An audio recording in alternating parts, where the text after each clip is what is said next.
One moment I was above myself, and the next moment, I was in a forest unlike I had ever seen before. It was not like any forest I had ever seen in my life before. Everything was solid but not solid. It was made of light, yet I could feel it. It was not like touching it with my hands, but like I was feeling the whole area. I only felt the most powerful feeling of love and peace. This area was designed and made for me. Welcome to Let's Lift the Veil. If these testimonies touch you, help us spread the word. Like, comment, share, and subscribe. Every interaction helps these extraordinary voices be heard by as many people as possible. Keep sharing the light. Stay curious. Stay open. Let's lift the veil together.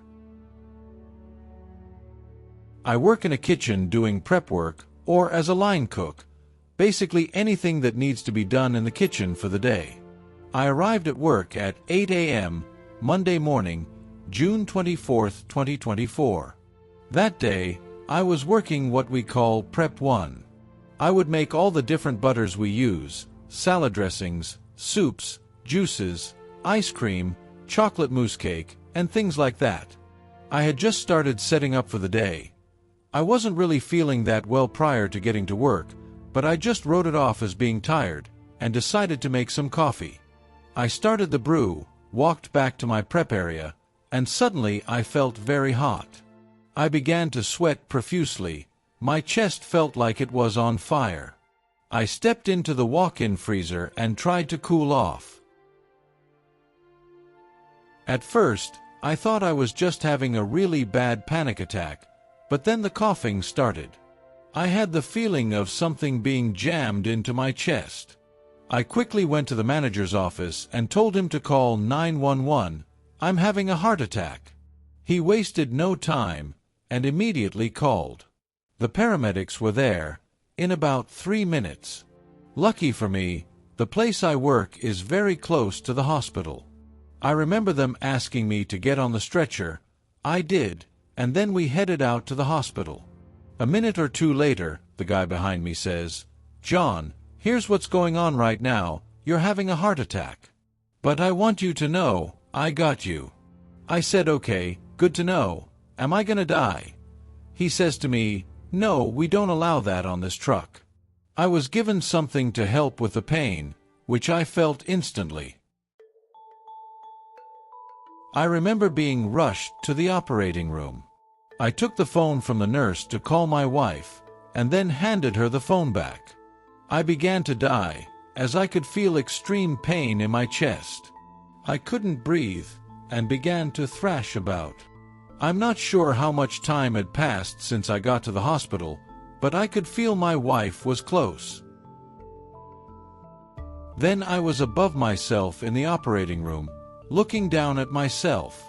My first thought was, "Oh, I'm dead now. Well, time to move on from here." There was no tunnel with light. There was no sense of travel or movement. One moment I was above myself, and the next moment, I was in a forest, unlike I had ever seen before. It was not like any forest I had ever seen in my life before. Everything was solid, but not solid. It was made of light, yet I could feel it. It was not like touching it with my hands, but like I was feeling the whole area. I only felt the most powerful feeling of love and peace. This area was designed and made for me. Almost as soon as I arrived in the realm, I looked around, but not like looking as we do in our physical bodies. I didn't have a physical form, yet I could see my surroundings clear as day, all around me. The first entity I saw was a fox, which at first I thought was God. But it was my guide who was to lead me to my next destination. The fox beckoned for me to follow, and I did. As I passed through this realm, it dawned on me that time is not relevant in that realm or the next. Time is not linear like we experience on Earth. Past, present, and future are all happening at once in that realm. This was so awesome to me at that moment. I remember thinking, "Oh wow, That's cool. So, time happens all at once. How cool is that? The fox and I stopped passing through the forest. I was standing at a door, and I felt something tell me to come in, so I got in. This setting was a lot different than the forest. This time, I was in an office, like a principal's office. There was a desk with chairs on each side, which I found odd, because I had no physical body to sit in the chair. Yet, I was seated in the chair in front of the desk. The structured setting made me feel comfortable. I didn't feel like I was in trouble because I was still feeling intense love and peace. At this point, I was ready to stay there. I thought the office was where I was going to be told where I would go next. God told me that I had already agreed to go back to Earth before I was born. I wanted to change the deal. What I knew was that one of the many life choices led me to where I was, and that point was an eventuality that could happen. I was shown my life map, and there it was, so I agreed to go back. At this point, what I can only call God, because in my heart I know it was. It was the Creator of all, who told me that I would be going back, but that by going back, I also have work to do. The Lord's work specifically. I asked a million questions because my thoughts had begun to race. I wanted to take in as much information as I could before I was sent back. Only one question was answered: what do prayers feel like? At that moment, the answer came in the form of a massive jolt. I instantly felt every single person's prayer that was thinking of me, their loved ones, family they had lost, everything. I felt every single thought. There are no real words to describe what that felt like, because it was such an overwhelming feeling of unconditional love and peace. As soon as the feeling had hit me, it was gone just as fast, but that single moment felt like an eternity. Once the feeling was gone, I remember thinking, okay, I'm ready to go back. The office was gone. I was now back in the forest with my guide. I later found out my grandmother's maiden name was Fox. So I can only assume the fox that was my guide was my grandmother. As the fox began to guide me back, the life map was explained to me by my guide. This entity that I will just call Fox told me that all lives outside of that realm are planned by each of us. There are others that help us set up each life, determine who our parents are, what experiences we will go through. Once we pick those things, the higher ones determine when those events happen, what choices we will have, and what each path for each choice leads to next. Everyone agrees to all of this. The purpose of life in creation is to experience it. We live all of it, the good and the bad. What we do here in the physical realm, either good or bad, all have eventual outcomes and consequences. The bad actions are punished in the physical realm, while back in the other realm, where we all actually come from, if we keep making bad choices, then we keep having to relive that life until we get it right. Live your life with good intentions and pure love. Even when you do make a bad choice, you quickly learn and correct it. What we do doesn't matter so long as we don't hurt each other, and we learn the lessons we are here to learn. The fox told me this, but not with words like we humans use to communicate here. It was with feelings, a passing of knowledge, and pictures of planning out my life before being born. One thing was constantly at the back of my mind: my wife, and how much I wanted to be with her.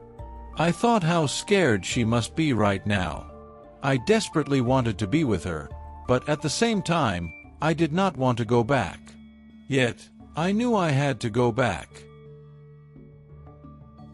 The next thing I experienced was darkness. I was falling through the realms back to Earth. The next thing I remember is opening my eyes. I tried to speak, but I couldn't because of the multiple tubes down my throat. I was confused for a moment, and then all the memories came flooding in. The nurse was in the room, and I motioned my hands for something to write with and write on. I was given a notepad and a pen, and I wrote, "Wife." I was told she had gone home to rest but would be back soon. I remembered hearing her say before she left that night that she would be back at 6 a.m. I woke up at exactly 6 a.m. asking for her. My wife arrived just as the nurse came in to take out the tubes so I could breathe on my own. When I was finally done coughing and was able to talk, I screamed out, "I saw God!" I stayed awake as best I could, but I did nod out here and there. I was starving. I had never been so hungry in my life. When I asked for food, to get up and walk around, and to use the restroom, the nurses and doctors looked at me like I was crazy. They brought me a huge plate of fruit, which I ate as fast as they put it in front of me. 5 minutes after I ate, I was walking laps around the ICU floor. I was able to go to the bathroom, talk, and I answered all the stupid questions they ask you like, "What day is it? What year? Who is the president? Do you know what happened to you?" I answered them all, even my social number. They were dumbstruck. I asked how long before I could go home. They did some tests, and 6 hours later I was at home resting and enjoying a nice lunch. It's only been 5 days, at the time of writing this, since I had a heart attack and died. Memories of my experience are still coming back to me. Some areas that were cloudy are coming into better focus. I feel like it would take a lifetime to go through it all, but at the same time, I know each new day I am alive, more will come back to me. Life behind the veil. When I went through this experience, I found myself in a state of consciousness far beyond anything I had ever known before. I was fully awake, more lucid than ever, with an enhanced awareness of everything around me. I could feel the presence of the people surrounding my body, their thoughts, their prayers, even though at that moment it wasn't what mattered most. These perceptions only came back to me with intensity once I was sent back into my body. It was clear to me that I had separated from my physical shell, and I understood that my spirit had continued to exist beyond clinical death. During this experience, everything was more intense. My senses, my thoughts, my emotions. The concept of time as we know it no longer existed. Past, present, and future seemed to coexist in a single unified reality. I could see everything all at once, yet I could also focus on a specific point in space and time. It wasn't about seeing or hearing in the usual sense, it was more emotional, like a telepathic form of communication made up of sensations and images. I felt immersed in an indescribable peace and love. This sense of oneness with all that exists deeply moved me. I understood that we are all connected, all stemming from the same divine source. This world we live in is only a passage, a school where each soul comes to learn, grow, and experience. The consciousness we have on earth is limited compared to the one I felt over there. I didn't see my entire life flash before my eyes, but I was shown a kind of map of it, a representation of my choices and the paths I had taken. It revealed to me that nothing is left to chance. Everything we live through here, we have in some way accepted or chosen before coming. Even the trials, even the pain, are part of a journey that our soul agreed to undertake in order to grow. What stayed with me most profoundly is the unconditional love that radiates from that place and from that divine presence. No matter what we do here, God loves us. I understood that what matters most is to learn, not to harm others, and to show compassion, especially towards souls who are still in the early stages of their journey. Even though some parts of what I experienced were unsettling, the feelings of love, peace, and understanding always outweighed them. Since my return, I feel a much stronger connection with my wife. I feel like I love her more deeply than ever before. This experience changed me, though it's hard to explain, and words always seem to fall short. I know what I lived was real. In fact, everything else now feels less real to me, as if this earthly life were just a temporary passage towards something much greater.